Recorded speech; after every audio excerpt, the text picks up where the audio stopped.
On June 21st, 1815, the fate of the Western world hung by a single, fragile thread. The British government waited in agony. If Napoleon won at Waterloo, England's economy would collapse into dust. If he lost, the British Empire would rule the century. But while the Prime Minister sat in total darkness, waiting for a messenger, one man already knew the future. His name was Nathan Mayer Rothschild, and 24 hours before the British Empire officially learned of its own victory, Rothschild used that single secret to orchestrate the most legendary wealth play in human history. But the story you've been told about how he did it is a lie.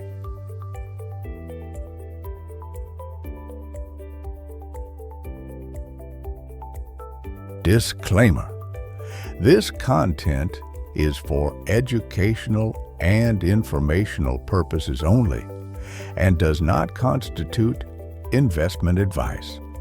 If making investment decisions, please consult a qualified financial professional. For over 2 centuries, a dramatic legend has circulated through the halls of global finance. The myth claims that Nathan Rothschild stood by his usual pillar at the London Stock Exchange, looking utterly ruined. He began dumping British government bonds. Seeing the world's most powerful banker panic, the room descended into absolute chaos. The whisper rippled through the floor. Waterloo is lost. Napoleon has won. Traders frantically sold everything for pennies. Then, at the absolute bottom of the crash, Rothschild's secret agents stepped into the shadows and bought the entire British market for a song.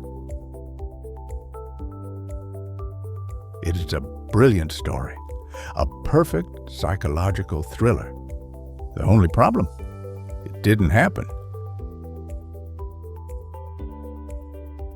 Historical records show there was no massive market crash that Wednesday. Nathan Rothschild wasn't even at the battlefield, and he didn't invent a fake rumor to trick the public. But what he actually did is far more terrifying to ordinary investors,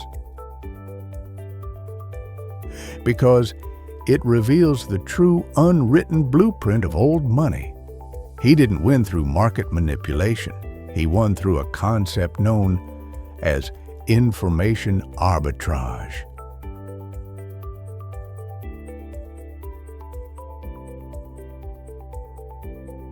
To understand the real blueprint, we must look back a decade earlier and deeper into the past than the grand banking halls of London. This empire didn't begin with inherited crowns. It began in the claustrophobic, dark alleys of the Jewish ghetto in Frankfurt, known as the Judengasse, a place of severe confinement where the family's patriarch, Meyer Amschel Rothschild, first learned to navigate a world that wanted to keep him contained. He didn't start with massive gold reserves. He started small, making his name trading in rare coins and historical antiques. But Meyer Amschel wasn't just selling old currency. He was buying trust. He leveraged his expertise to catch the eye of the wealthy elite, eventually becoming the trusted financial manager for Crown Prince Wilhelm of Hesse. This wasn't just a business account, it was a golden key. Meyer Amschel masterfully used these high-stakes connections to Europe's political elite to quietly expand his influence far beyond the walls of Frankfurt. Before the world realized what was happening, he stationed his 5 sons in the 5 major financial capitals of Europe. They weren't just running separate banks. They were operating as a single, multi-headed organism. While European kings and generals relied on slow, bureaucratic state messengers, the Rothschilds spent a fortune building something entirely different: the machinery of speed. They hired a private network of elite couriers. They commissioned custom, lightweight sea vessels that sailed through storms other captains feared. They established private horse relay stations across the continent. They even pioneered highly secure coded pigeon posts.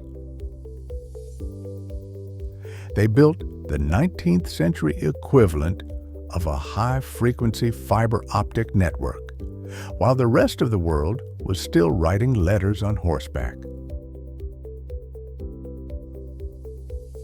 When the Battle of Waterloo concluded on the night of June 18th, a Rothschild agent named John Roworth secured the news.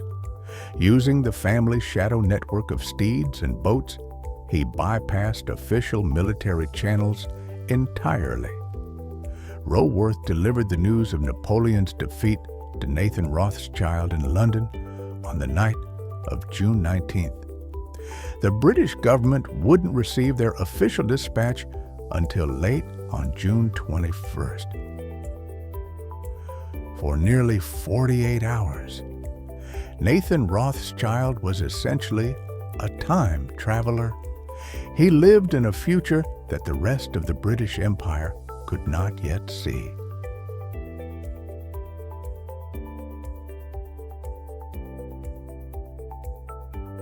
Now, this is where the real financial genius occurred. Contrary to the myth, Rothschild didn't just buy British bonds because they were cheap. In fact, the Rothschild Bank had spent the last 2 years buying up massive amounts of physical gold bullion to fund Wellington's armies, expecting a long, drawn-out war. But because the war ended abruptly at Waterloo, Nathan suddenly faced a catastrophic financial trap. He was holding mountains of expensive gold that the government no longer needed. If he sat still, the value of that gold would plummet, ruining the dynasty. Most traders, paralyzed by fear, would have panicked and dumped the gold. But old money does not panic. Old money pivots. Knowing that British victory meant the government's credit was now rock solid, Nathan did the unthinkable. He used his massive reserves of gold to double down, buying an astronomical amount of British government bonds. His own brothers panicked, begging him to sell, but Nathan held. He understood the mathematics of asymmetry. Over the next year, as the reality of peace settled over Europe, British bonds exploded in value. Nathan waited until the absolute peak and then sold. The profit. In today's currency, it was equivalent to over $1 billion. It remains one of the greatest asymmetric trades ever executed. But it was what happened next that cemented the dynasty forever. The astronomical wealth Nathan generated from that single trade wasn't just stored away in vaults. It was weaponized. In the decades following Waterloo, the Rothschilds became the ultimate lenders of last resort. They issued massive loans to sovereign governments all across war-torn Europe. When empires teetered on the edge of bankruptcy, Rothschild capital stepped in to stabilize their national currencies.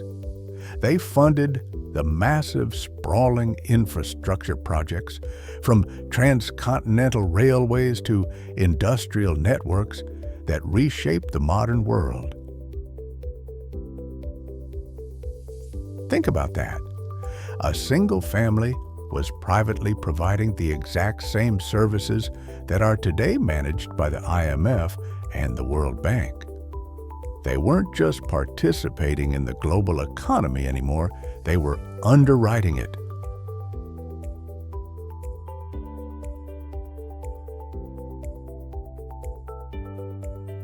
The world prefers the myth of Rothschild's deception because it makes wealth look like a game of luck, of theatrical tricks. It allows ordinary people to believe that the ultra-wealthy just happen to be in the right place at the right time. But the reality behind the world's greatest wealth secrets is far colder. True wealth, generational wealth, is not built on a single lucky day at the stock exchange. It is built on the systems you construct before the crisis even begins. The Rothschilds didn't win because they gamed the system on June 21st. They won because they spent 15 years building an invisible infrastructure of information that the world couldn't compete with. In the modern world, the tools have changed from carrier pigeons to artificial intelligence and high-frequency algorithms. But the unwritten rule remains exactly the same. He who owns the infrastructure owns the information, and he who owns the information owns the future.